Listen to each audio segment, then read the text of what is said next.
Smile like you Clint. Oh.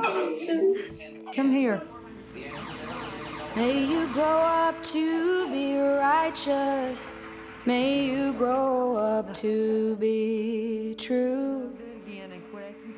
May you always know the truth and see the light surrounding you. May you always be courageous, stand upright and be strong. And may you stay forever young.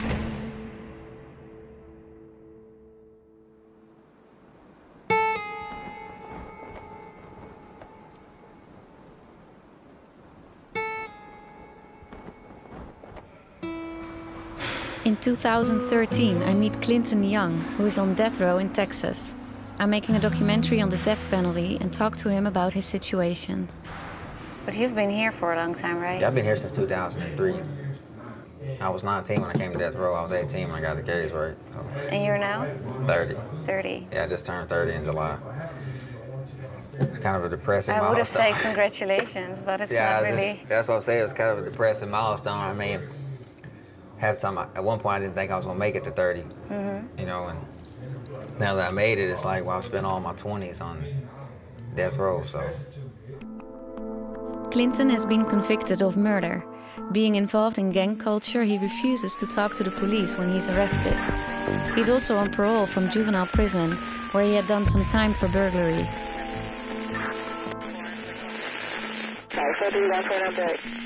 For Clinton, it goes without saying that you don't inform on others. But the other young 3 men arrested with him have no such qualms. They all claim that Clinton is the killer. And then JR comes from around the house and he gets kind of like real close to Doyle's car while walking around, and then that's when Clint Young shot him. And Clint walked over to the body. I folded up the pillow, put it back over his head. I pulled the trigger again, and he ran around to the front of the car and got back in and told us to get in. After our talk, Clinton asks me in a letter to look at his case with an open mind. He says he is not the killer and claims his co-defendants made plea deals with the DA. When I look at his case, I immediately know something is seriously wrong. There are no fingerprints or DNA or any other evidence that Clinton committed the 2 murders. Only statements by his fellow suspects Mark, Darnell and David, which show substantial discrepancies. They realize all the stuff I have in my favor, and they don't want me to get it before the court because they don't want me to win. See, it's not about justice. It's about upholding the statistic. I'm gonna need your vehicle. Pow, pow. Okay? The past 4 years, I examined testimonies and gathered withheld information such as crucial ballistic research. I also talked to involved parties and witnesses. I hope to get an answer to the question, could it really be that the wrong man is on death row? The guy getting in the vehicle. You still put your money on him, huh? It's still him.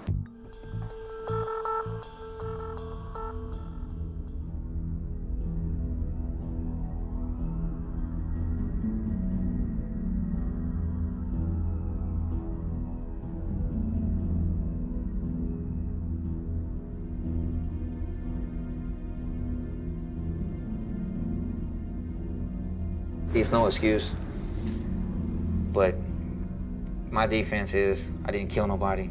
I didn't know nobody was gonna die, and nobody was supposed to die. You know, we was going to go buy some blunts, marijuana cigars, you know, and then things took a turn. The guy got shot, and then at that point, I was worried about getting in trouble. David Page shot him outside the car, and then Mark Ray shot him later on. This is what happened. I don't have a fear from the truth.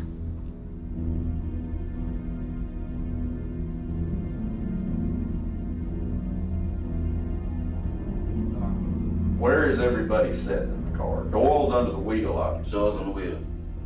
And I was in the middle at the time, And Mark was right here, and JR was on the other side, the left side of me, though, in the back seat. So So this is the seats here, seating position. Darnell should have seen what happened, right? So he must have seen. He lies about where he was sitting at. Yeah, he said he was in the middle. In the middle. He was not in the middle. He was sitting directly behind me, because Right I at- turned like this and talked to him. Because Mark Ray says he was there. He wasn't. Why Mark Ray was in. I guess because he thinks I did it, so he don't want to be lined up right behind me in case I try to No, blame he said him. he was in the middle, so he can see Right, the right. gun, I right? guess that's the only thing I can think of. But he was not sitting in the middle of that car. I know that So for a what's fact. the car seating? What do you think was the car seating? Oh, I remember the car seating. It was Doyle, me, David Page, Mark Ray, and Darnell McCoy. Okay, so no one actually said that was the car seating. So No, there but that's there what I'm saying. 4 versions now. I mean, yeah, but I remember, like, I can even tell you the song that was playing on the radio at the time it happened was Superman by 3 Doors Down. I mean, that's what I'm saying. I remember, I guess I got a better memory than them, right? When you get to the house, does everybody just stay sitting in the car? Yeah, it stayed seated for a while until JR went out there and went around the house. So JR gets out, and why is he walking around the house? Do you know? They're supposed to buy weed. Okay, all right, from this house, from this From this guy house. living in this house. So JR gets out and walks around the house, right? And so that leaves the 3 of y'all and Doyle sitting in the car. What happens then? And then JR comes from around the house and he gets kind of like real close to Doe's car by walking around, and then that's when Clint Young shot him.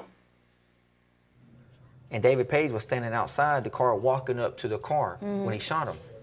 David Page shot him? Yes, that's what I'm saying. The window was rolled down and things like that. And when he hit him, your natural reflexes, Doyle set back up and fell forward, and that's when Page shot him in the back of the head. And then I jumped out the car. So what you're saying is that JR is somewhere outside this car over here? Where was JR standing when Clint? He was standing right in front by the door. He's standing there when Clint, any conversation, I mean, you're sitting almost right behind him. What conversation's going on in the car right before and during the time that Clint shoots Doyle? What happened? Okay, before he was sitting Clint was sitting at a slant way like this, and he had the gun up under him like this, and when he was going to shoot him, Doyle was paying attention to JR, and JR reached and opened up the door. As soon as JR reached and opened up the door, Clint went and shot him. Okay, so did Clint say anything when he did it? He says, "Sorry, Doyle," and then just shot him. He said, "Sorry, Doyle," and then shot him? And can you remember how you felt when the first shots were fired? It was like, I don't know, I mean, I can't really describe it. You know what I'm saying? It was like, I just remember thinking, damn, we're all in some shit now, and I don't know if it's because of coming from TYC and being in such an extremely violent environment that it actually, in some ways numbed me to the violence. But it's different when someone right before your eyes gets shot in the head, right? Right, but I wasn't looking, so it was like I heard it. I was looking out the car like this, and I heard the gunshots. JR and Clint picked him up and put him in. First, I didn't snap what had happened. I didn't know what to do with shoot, because keep in mind, I'm sitting right beside Doyle, and this dude's shooting into the car. So I started cussing David Page out, because I didn't know what he was doing. I didn't snap until I looked back down, and then Doyle, and I was like, man, fuck.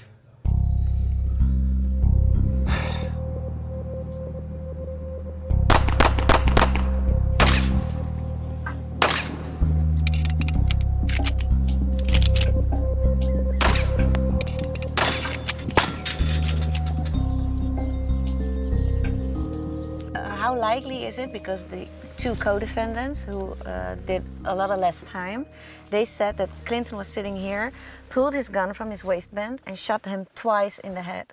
How likely is that from that? Is it possible?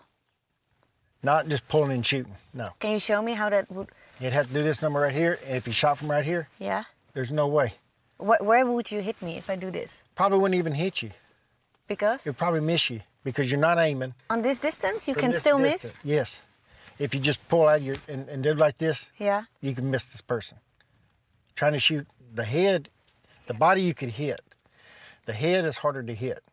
Because it's moving, right? But if he was, yes, if he got shot in the head twice and kind of close, the bullet holes were kind of close, there's no way he could have just pulled it out and shot like that. Because that's what they said. He pulled it out of his waistband, kept it there, and shot him from that point on this side of the head. Was he an expert shooter?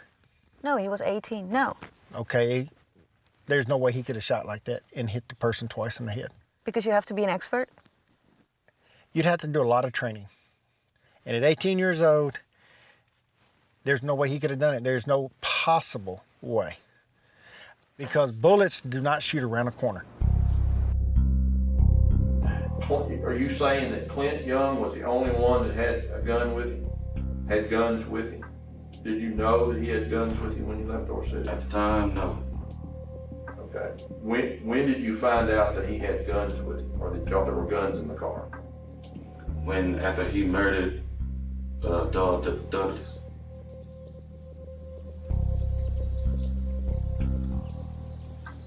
My favorite picture of him is, this is probably one, that one, and How old is he here? probably first grade. Yeah, first grade. And there's the one in the suit, that's my favorite. He was like 3, 4. This one? Yep. Oh, that's really, That's really... probably my favorite. What was he all dressed up for? Just for go get a picture taken. Yeah, he still has the same smile. He does have the same smile. What is it for you to visit him? Can't wait to get there and hate to leave. It's real emotional. Again, this every time, you know. Every day, you know he's living in a box. He's my baby. I would sit in that prison for him to get him to come home.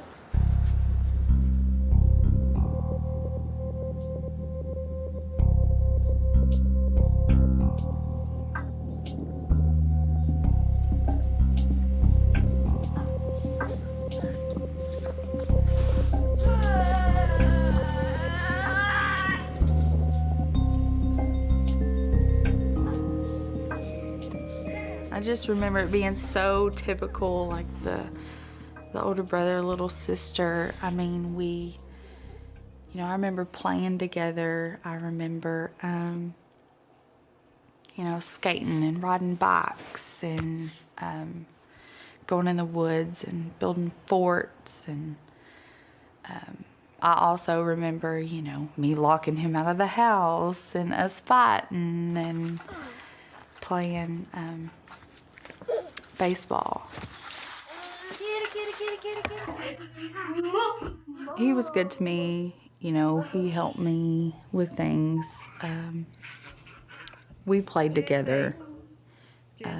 He also, picked at me. Of course, like any brother and sister does, did stuff that would, I don't know, chasing me around the yard with a garden snake. The typical brother-sister picking on each other things. He was a good brother. Or he is a good brother.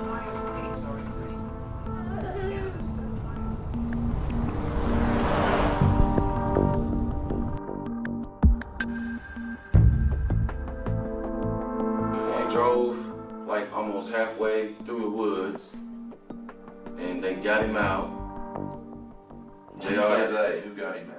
JR and Clint got him out, put him out, and then Did y'all get out of the car? Did you get out of the car at that point? Yeah, all of us got out the car at that point. And then JR and Clint, they picked him up and carried him to the side of the little river thingy. And they rode him on his back so that way he'll probably either drown, or if he don't die from the bullets, he'll either drown at first. And then he asked Mark Ray to shoot him. and Mark Ray had the 22. And Mark Ray shot him in the back of the head.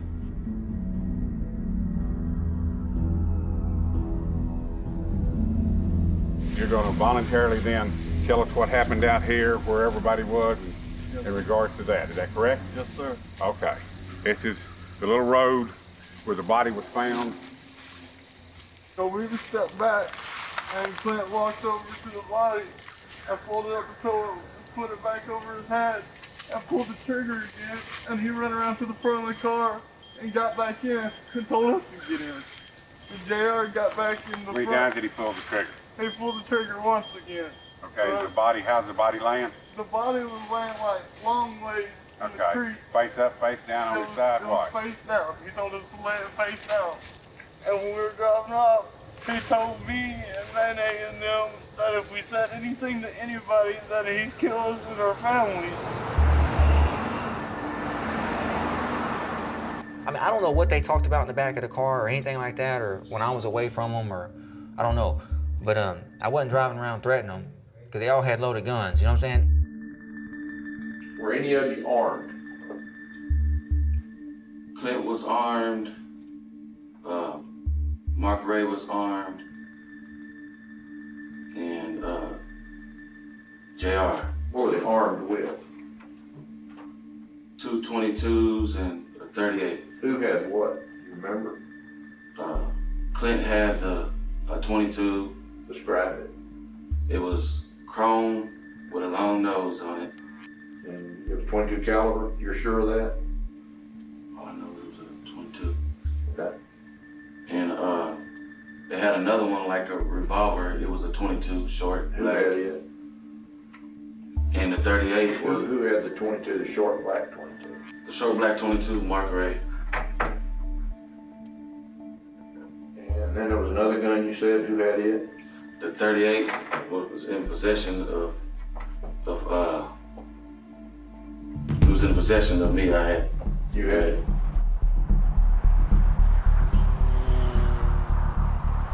What happened? He dropped his Mark off first. Where did you drop Mark off at? He dropped Mark off at his house. And he dropped me off right there on the top of the hill.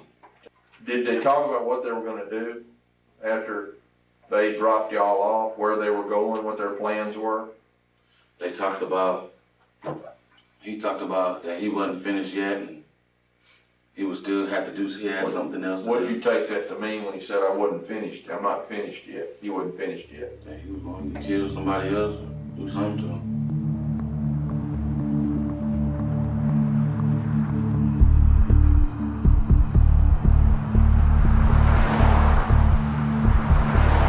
At the time, I'm thinking, I really wasn't thinking a whole bunch. That was a problem, really, actually, right? I mean, I had been up for days. I was high on methamphetamine. I wasn't in the clearest state of mind. At that point, I just wanted to get away from everything, and that's why I left East Texas. That's what I don't get, why you don't just get away from these guys, but you stayed with them. Well, I stayed with one. I asked myself why, that same question, why I didn't have him just turn around or whatever, right? I know that any normal person would have said, hey, I'm gonna call the police, but I didn't have a normal life. You know what I mean? I'm not trying to really blame it on my life so much, but it conditions you to certain things. It's the way you respond to critical situations. I just wanted to go to sleep, Jessica. That's all I wanted to do. And that's what I did. I went to sleep.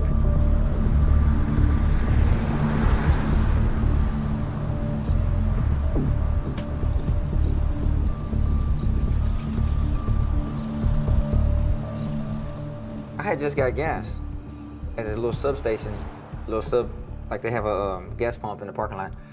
This was in Doyle's car, right? Yes, sir. And I drove up, and I got out and went inside Brookshire's, and I got the Sprite, the sunflower seeds, and the buy one, get one free pack of Marlboro mild cigarettes. Well, I come out, and that's when Paige was already in the truck. In the truck with Pettrey? Yes, ma'am. And so when I seen the situation, I recognized it was something that was... What was the situation? He was just Well, he was sitting in a truck he wasn't supposed to be sitting in, so something ain't right. And Pettrey was there? Or? Yeah, Pettrey was sitting in the passenger seat.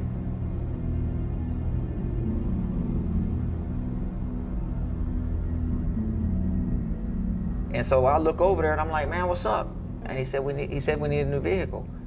And so I was like, man, come on. And I hopped in the car and took off, right?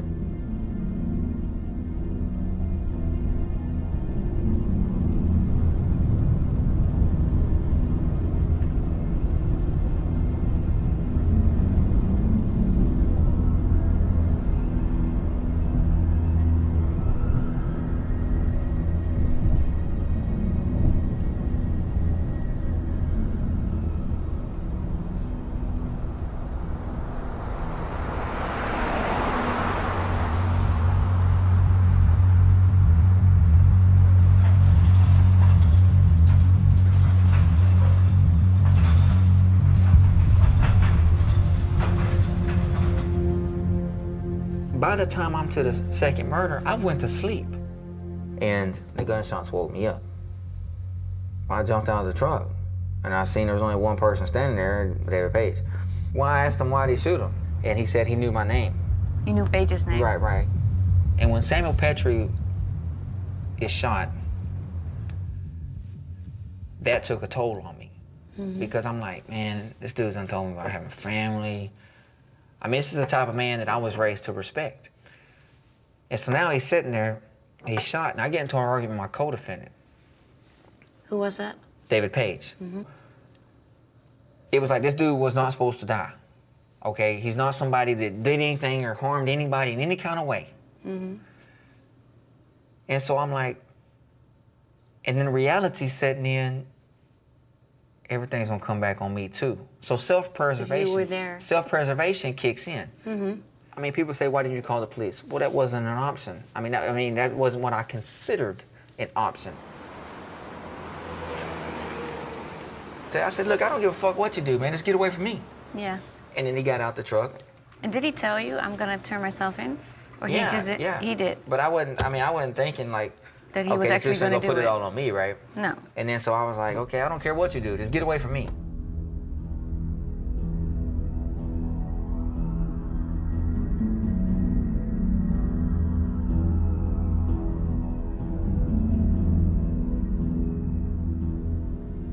And I was wondering, what are the odds that David Page will tell what happened?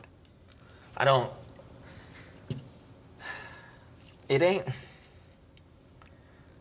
know. I mean, I guess that's between him and whatever God he's choosing to worship right now, you know?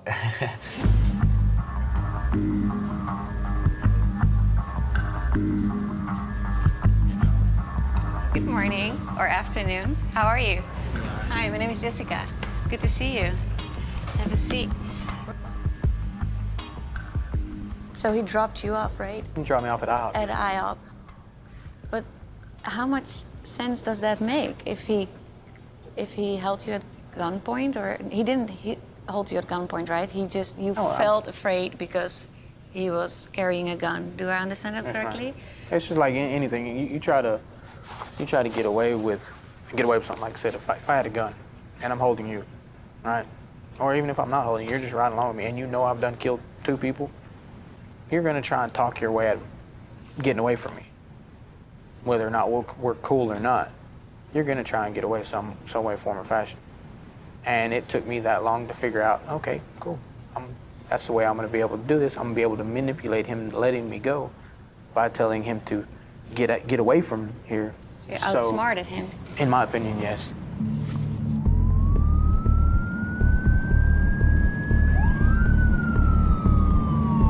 What hurt me the worst was the police chase. Because they say, why are you running if you're not guilty? But I did not know I was wanted for murder. I'm on parole. There's a gun in the truck. I'm going back to jail. I'm outside of the city limits of where I'm supposed to be. I'm going back to jail.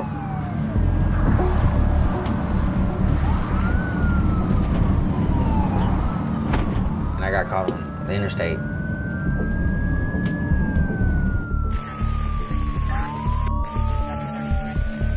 I refused to talk to the police about it.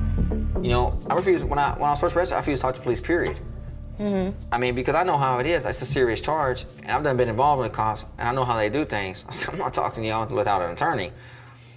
And, but why didn't you if you don't have any name? Because, I mean, I don't know. I mean, I guess that's between him and whatever God he's choosing to worship right now, you know? And, But why didn't you if you don't have any name? because, I mean, I don't know. I mean, I guess that's between him and whatever God he's choosing to worship right now, you know? And, because You know, like I said, I was caught up in this street cultural mindset where you don't talk to the police. You know, you don't inform on other people, right? But what if you know that it can save you? I mean, I'm not saying it's right or wrong, you know what I'm saying? I mean, if it was like a child or something like that, and somebody's hurting a child, then that's different, you know? I mean, it's just, I'm 31 years old now, so I see the nonsense in these quote-unquote rules that all these drug dealers and stuff and gang members stuff that everybody lives by. I'm not saying it's right, but it's what I adhered to at the time, and at the time, it was, to me, I'm not telling the police nothing. And so I didn't know that they was putting it on me. I'm not gonna get these people in trouble to get myself out of trouble. That was my whole position, right? So I was like, man, I ain't got nothing to say against them. Now, had I known that they was all giving statements against me already, then I would have said, hold them up, you know? But at the same time, I'm doing this, I'm telling my mom, go find Darnell so he can help me. And my mom was like, baby, I think he's the one that first told the police. I was like, what? And I read his statement. I don't know where it came from or why it happened that way, but I mean, that's his story. Anything that you want to clear up here today? You remember anything? So I can remember that. That's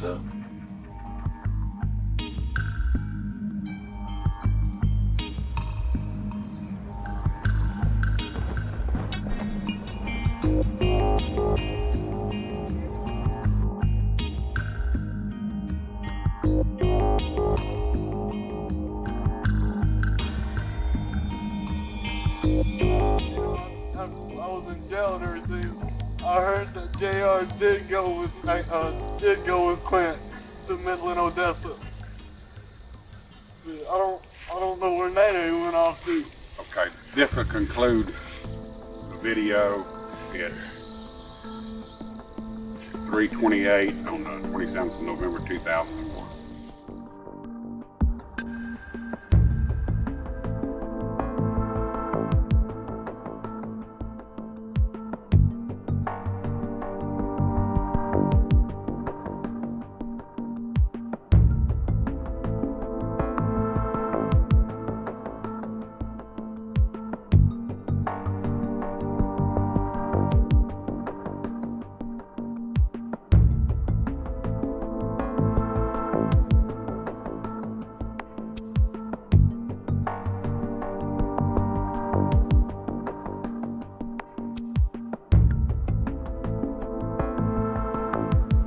But I'll say that the way the law is written, I didn't have it in my mind that I would be walking out of that courtroom a totally free person.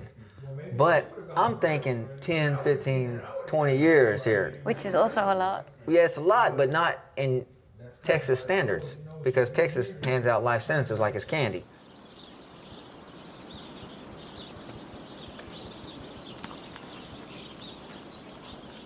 These are the two options that could have happened. Yes. I'm gonna need your vehicle. Pow, pow. Okay. And where do I fall from that? From here, you would fall this way. That Okay. way. So that doesn't make sense. It doesn't make sense there. Okay. No. The other one is if I'm getting in the vehicle and you're turning to do whatever you got to do I to the was doing seat, this. Yes. he gets over right here. Pow, pow. So that's what happened. And what's going to happen? You're going to fall this way. Like this. Yep. And this is what happened. This is what they said. I'm not sure Because if I'm he... getting in the vehicle, pow, pow. I need your vehicle. Pow, pow. And then I'm not sure if he fell like this or like this, but he fell He fell towards was he toward probably the in steering wheel. Yeah. So is this guy right here getting in? This was him. This guy getting in It's right the here. only option. Yeah. If he fell forward, this guy right here shot him. Pow, pow. He went And- forward. He was getting in the vehicle. Yes. That's the only way. If this guy was leaning forward on the steering wheel, he was getting in the vehicle and got shot from inside the vehicle. And that's what they all say, that he was getting in the vehicle when the shots were fired. Then But he they done it. said, yeah, but they said he did it. And he said, I didn't see it because I was just getting in the vehicle. Because he's the one that done it. This guy was the one that done it, getting in the vehicle. Only option. That's the only person that could have shot him. They ramrodded that guy. It's the guy getting in the vehicle was the one that shot him. That's David Page. That's the only one that could have done it. So I'm getting back in the car. Clint shoots Doyle in the head twice. Whoa, that goes very fast. So what happened in between? No, we were just riding to Longview. We get out there. Go knock on the door, nobody answers. I knock on the back door, nobody answers. As I'm getting in, I don't know if you know what I think it was a Pontiac Grand Prix or Grand Am, 2-door car. If you're sitting in the driver's seat, someone else is sitting in the passenger seat, and you have to lean your seat forward for the person to get in the back seat. Well, while you're like this, 2 shots to the back of the head. Where were these bullets placed? In the head? Well, Clint was sitting in the passenger seat. So he had turned sideways, fired. But in your first statement, you said the bullets were on the right of his head, right? That's why I would get, because he was like this. One's probably going to hit him here. The other one probably hit him there. I don't know exactly where they hit him. I just know they hit him somewhere in that general vicinity. Yeah, they hit him in the left. They couldn't have hit him in the left. That's in the papers.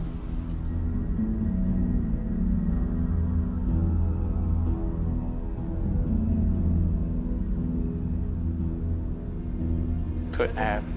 Had him in the left. Couldn't have. I'm pretty sure.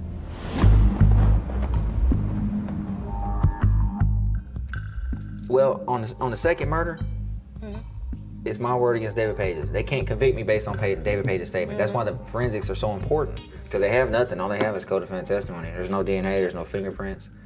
I mean, you got 2 vehicles and like 4 guns. There's not 1 fingerprint from me. First, you stated that Clint took the final shots, right? No. In your first statement? Oh, yeah, in the first statement, yes, ma'am. Why did you do that? I was trying to save Mark. I got told to... Because you were friends. Right. I've known Mark a lot longer than I've known Clint.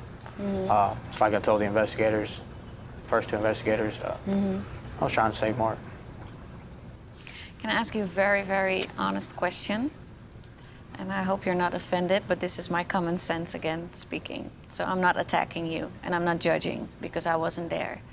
This is what I think. I think it's really hard to believe that someone lies in court to protect his friend and will not lie to protect his own life. Do you know? Do you I never understand? lied in court to protect my friend. You said that was a statement. It was your statement, but it was really, really important. It was your first statement. You said Clinton shot this guy. He did. He killed him, you said. I figured, like I told you beginning, I figured you shoot someone in the head, you think they're gonna die. But what assures me that you're not saving your own life right now? What assures me that you're telling the truth? Well, the only people that know the truth is me and Clint on the second murder. First murder, the only people that know the truth is me, Clint, and Mark, and Darnell. And Darnell. Do you want the truth to come out? Truth is out. Well, everyone says something different, so one of you is telling the truth, yeah. And you say it's you.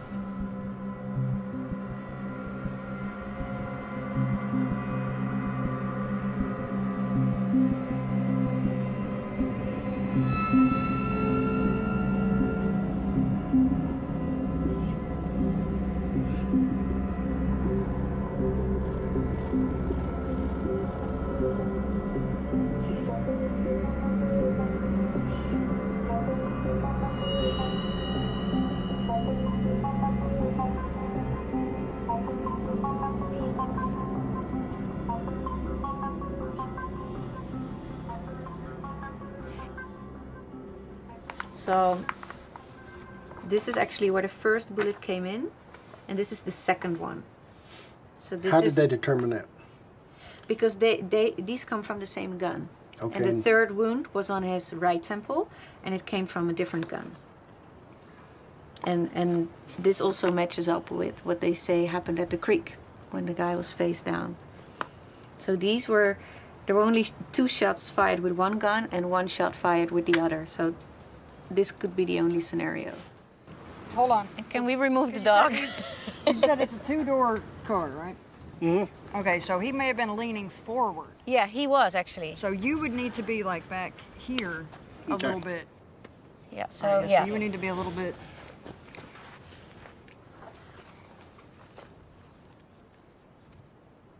That's uncomfortable anyway. All right, we ready? Yes, but the dog is still there. Should be all right. It's going that up way anyway. Like this here. No. Did you hit it in the shoulder? In the shoulder. And one of the co-defendants said he was actually aiming from 20 centimeters off. Then you can hit him in the left? No. With your left hand then? Yeah. Then you should have to... You would have to reach around like this, where this guy is. Oh, here, hold the gun, shoot him. Can you...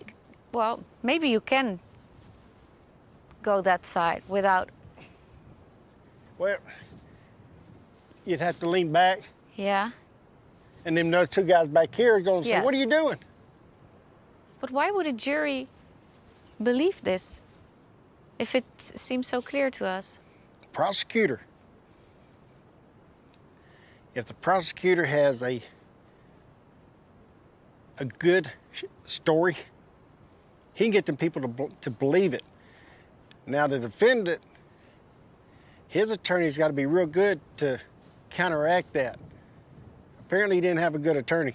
No, he didn't, no. So that's, if you don't have a good attorney, most of the time you lose anyway. And how did the body fell when he was shot? Do you remember? Slumped over. Over to the steering wheel. Towards the steering wheel and the side of the car.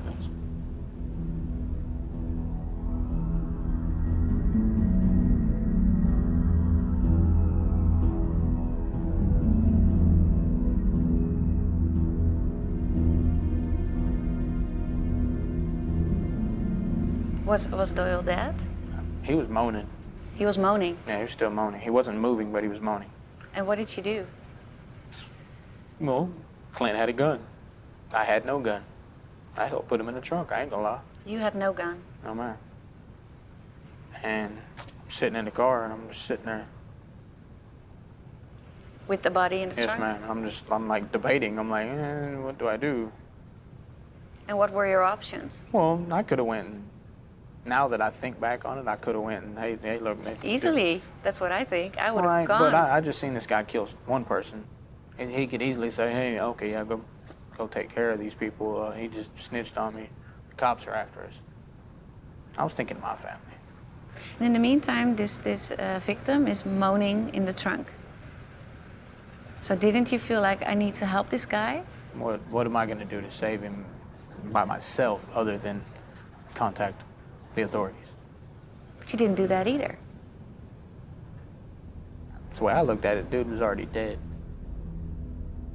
Were you ever sitting in the car thinking, I can call 911 or I can just inform someone? Well, see, that's why I had said something, actually. I did say something about the hospital. I said, look, man, we could just drop him off outside the emergency room and take off. And then somebody else, the person that didn't even shoot him, just happened to blurt out, oh, but they got cameras outside the hospital. And then so that kind of like nixed that idea. And they took him out there to the creek. And they laid him out there at the creek. And then the other co-defendant shot him, right? The last two shots were unnecessary, in my opinion. But who shot him? Mark. Mark did. Why? Clint told him, here, go ahead and put him out of his misery. And he did. Or you'll be laid down there with him. So he threatened Mark. Yes, ma'am. So he grabbed a pillow, stuck the gun in the pillow. Who grabbed a pillow? Either Darnell or Mark. I can't remember exactly which one. But I know there was a pillow because he fired the shots into the pillow. So they put the pillow on the head? Yes, ma'am. On the back of his head? I believe so. And then they shot him? Mark did? Yes, ma'am. With what gun? A .22 revolver. Clint's gun. He got, like I said, all three of them had guns. And you were the only one who didn't have a Yes, gun? ma'am. But if all three have a gun, why would they go to the creek? Because Clinton says so. If they all have a gun. You would have to ask them. Doesn't make any sense to me. It'd be different. If I would have had a gun, I probably would have shot Clint. Mm. That's just me. You're threatening me? Okay. Self-preservation. If I would have had a gun, I would have shot Clint. Man, that made me a hero. If Mark would have shot him, that would have made him a hero. Darnell would have shot, made him a hero. He done shot somebody. But tell me how it works when Mark has a gun. Clint, I'm just trying to understand. Maybe I'm just missing something. Clint has a gun. He says to Mark, shoot him or otherwise he'll be laying with him. Why didn't Mark shoot Clint? You have to ask Mark that. But what do you think? Like I said, I don't try to rationalize what other people think. It's a lost cause.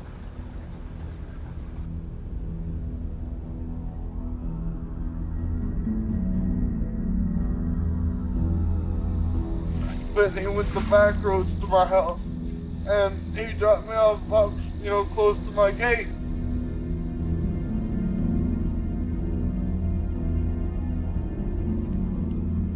Here's the problem, and this is the thing about Texas law. There's what's called the law of parties.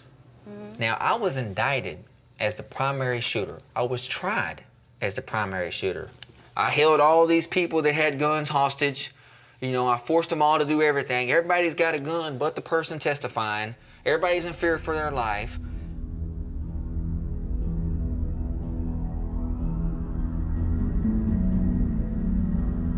What would have been your motive? What does the prosecutor say about your motive? Well, they said it was for the car to go see the girl. But that was the first one, right? Right. They said that and then needed another car, but throughout the interview process, my co-defendant, one of them eventually said something about the car being taken, right? And so the police just kind of latched onto that because that's what makes it capital murder. So you can kill somebody and walk away and it's not death penalty. That's not capital murder. Right, it's not capital murder.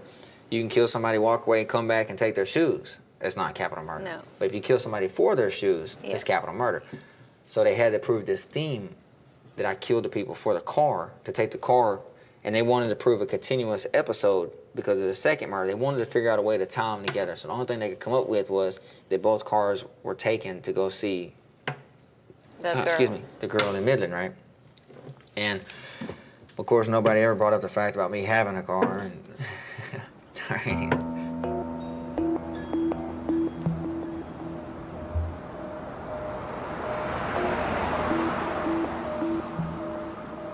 I walked up to the truck. Clint was sitting in the truck with the guy. The dude said he was going to give us a ride. This is Pettrey. Yes, ma'am. Supposedly he had family in Midland, been meaning to go out there anyway. Did you know him, Pettrey? Never seen him. Never seen him. We just got gas. We just got gas. I'm not finna pay for $10 worth of gas if I'm finna kidnap somebody 15 feet away and carjack him and abandon his car. That don't make no sense. I'm saying, hey, well, I'm finna pull up here and go get some cigarettes, something to drink. So I go into the Brookshires, I come out, this dude's sitting in the car, in the truck. And I'm like, what's going on? And so he's like, it's cool, man, I got this. So I'm like, hey, man, we need to talk, right? So I get into the car and I drive off, right? And he follows me. We end up later on. I said, what are you doing? He said, well, we need to get rid of Doyle's car. I said, okay, but what's up with this dude? He said, well, man, he's just giving us a ride. And he kind of grinned. Now, I never heard him threaten Samuel Pettrey. I never seen him threaten Samuel Pettrey. Again, I was inside the Brookshires, which the police never went there and interviewed anybody, conveniently. They never talked to as a matter of fact, in the evidence, you see the photos of Brookshire's parking lot. There's a sub gas station, a small gas station. Here in the United States, I'm sure you've seen these big shopping centers. They got little gas stations in the parking lot. There's one like that at the Brookshires. There's a little gas station right there. They never talked to that clerk. Why? I don't know. I mean, the police they've ever investigated the crime scene. David Page told them what happened, and they just drove by like 3 weeks later and took pictures of the parking lot. 3 weeks later. That's 3 weeks. That's all they did. There's no police report. There's nothing. They never investigated that. They never talked to a store clerk. They never issued a media release asking if anybody's seen any witnesses. David Page told them I kidnapped them, and that's all they ran with. So we stop out by what's called a pump jack, the oil fields, things that pump up and down, pump the oil out of the ground. While me and Sam are talking, Clint's walking back and forth on the edge of the truck. It's like, say that's the truck. Clint's walking back and forth right here. Me and Sam are right here. About that time you hear, sorry, Sam, you gotta die. Shot him twice. By the time I'm to the second murder, I went to sleep. And the gunshots woke me up. I jumped out of the truck. And I seen there was only one person standing there, David Page. Well, I asked him why did he shoot him, and he said he knew my name. You knew Page's name? Right. And what it was, I had talked to my ex's father, and he said the Texas Rangers are looking for David Page. And I turned around. I didn't know the conversation that David Page had while I was asleep. And he'd been telling this dude his whole life story. So I said, hey, they say the Texas Rangers are looking for you for murder. Because see, at first they weren't even looking for me. They was looking for him for the murder of Doyle, the first victim. I said, hey, dude, they're looking for you for murder. Well, right away, his eyes cut back there. And so I'm like, wow, I shouldn't have said that, you know.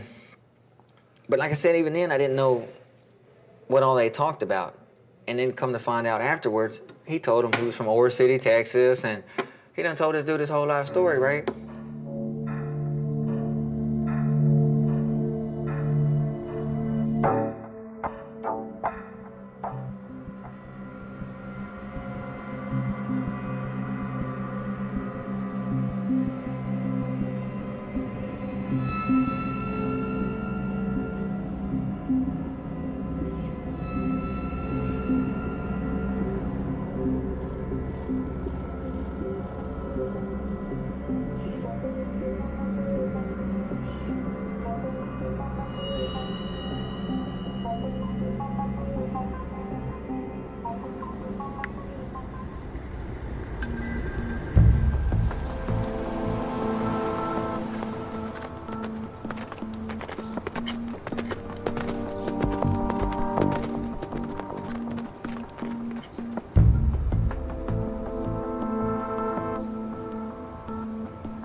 I was in B-Wing with Paige.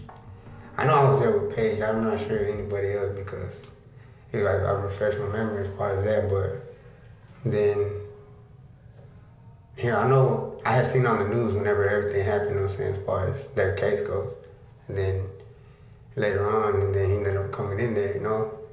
And then, but they didn't say everything as far as details.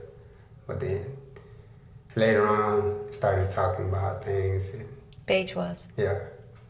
And I know that they were cutting him a deal as far as for testify against Clinton, you know what I'm saying? Then. How did you know about a deal? About what? You said, I knew he had a deal, but how did you know? Because he was telling people, you know what I'm saying? Like, he got he didn't, I think he said like 40 or 30 year plea agreement, you know what I'm saying, to testify against Clinton, you know. But who did he have to deal with? The DA, I believe. But he told you that? Yes, ma'am. One-on-one? Yes, ma'am.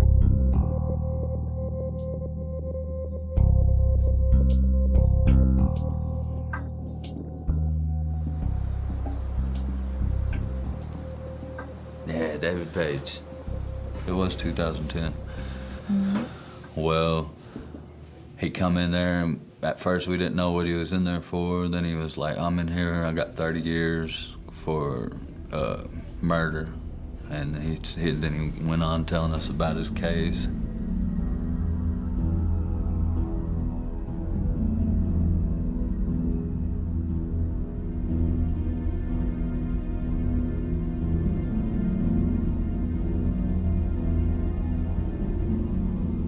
How they drove, who shot who. He was saying a lot of stuff that he shouldn't have been saying. Like what? Where he hid the gloves, something about he took them in his truck and took them somewhere else. How they were at a pump jack and he shot that dude in the head. He is David. David, yes, David Page. My bad. I'll verify. David Page said something about how his lawyer paid off the district attorney and they made a deal, a plea agreement, that if David Page testified, he'd get 30 years and that Clint Young would get the death penalty. Like, 30 years for David Page? That's the least amount I've ever seen anybody get for murder. Ever. Usually it's 80, 90, 75. I've never seen nobody just get 30 years. And you actually overheard him saying that he made a deal? Oh yeah, he told me. He said his lawyer made a deal with the district attorney that if he testified that they would guarantee him that he wouldn't get no more than 30 years and that he would be out in 15.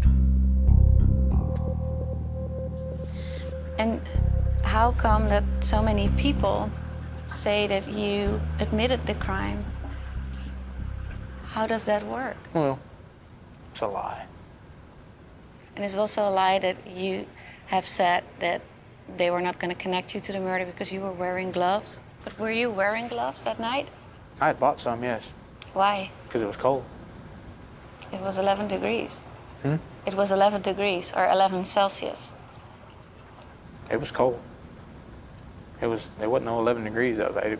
We were all wearing jackets. Mm-hmm. So, if you're wearing jackets, it's kind of cold. You really can't tell, but I've got messed up hand here, messed up right there from fighting. I've got poor blood flow due to cut myself right there whenever I was younger. Messed up this hand whenever I was a little kid. My hands get cold. My hands are cold right now, and I've had them like this almost the whole time, except for the time I'm using them. So you needed them because you were yes, ma'am. cold. So you never said that you shot Sam Pettrey through the head twice, and that they will never connect you to the murder. That's just untrue. Whenever they asked me about it, I said there's no way they can connect me to it due to the fact that where I was standing, where Clinton was standing, and where Sam Pettrey was standing, Mm-hmm. and the fact that the bullets, they came from the wrong area. They can't place the gun in my hand with or without gloves on.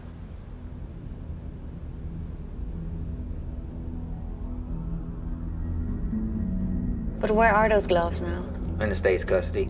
They tried to destroy him. Mm-hmm. So I said, look, I didn't kill that old man. You take my DNA, take my blood, take my hair samples, test them gloves. I didn't kill that dude. And they didn't know what gloves I was talking about. So we sat there and argued about the gloves. Finally, they go back out to the crime scene and found them. They left them out there. But when they sent the gloves to be tested, they asked for DNA testing on the outside of the gloves. And all these years I was thinking, why would they do that?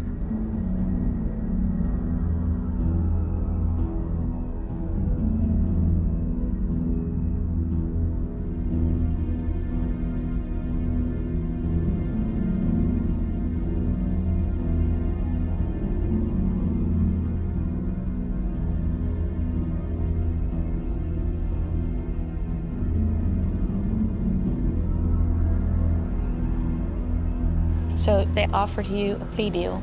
Yes, ma'am. For how many years? I think it was either like 60 or 65. 60 or 65. And how did that feel to you?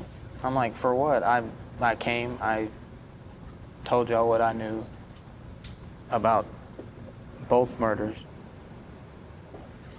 So first they offered you 60? Yes, ma'am.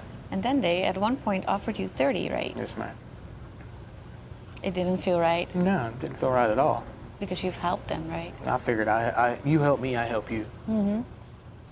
This is where the criminality of the state's actions come in, because they're bound by Supreme Court law. I mean, it's the law of the land. If you make a plea bargain, you have to inform the defense. When I go into that trial, I'm allowed to know everything that's going on. My lawyers had a hearing before the trial and put the district attorneys on the stand under oath and asked them, has there been any talks of plea bargains? And they said no. They all said no. Okay, well, we got that report. The new attorneys I did, they get the lawyer's personal file, and that's how they got this report. And so they go get the attorney's billing records that he's filed with the courthouse to get his money. And on almost every line is met with district attorney and client to discuss plea bargain. Met with district attorney, it's like 5 lines. Okay, just to conclude the video, it's 3:28 on the 27th of November 2001.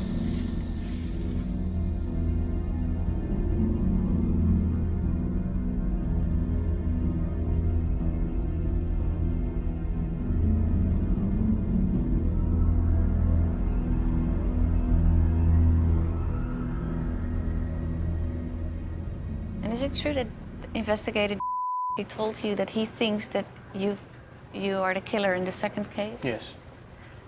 And what did you respond to him when he said that? The same scenario. And what did he say about that scenario of yours? He never shot it down, but he just kept saying, I still think you're the one that did it. I think you're the one that did it.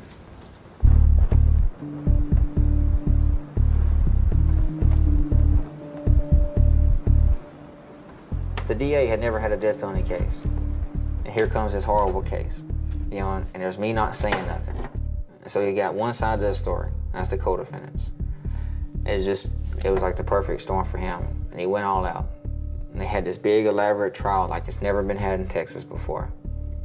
He just rolled his dice, and after the state upheld my conviction, the appeals court upheld my conviction, he retired. The only reason I can think of, and forgive me if this is too short-sighted, but the only thing I could think of is that they offered you the deal because you were the killer, and they wanted to close the case. They wanted to have this capital murder. You're wrong. So that didn't happen? No, ma'am. And how would you feel if he would actually been executed? What would it do to you, or to your soul, or to your...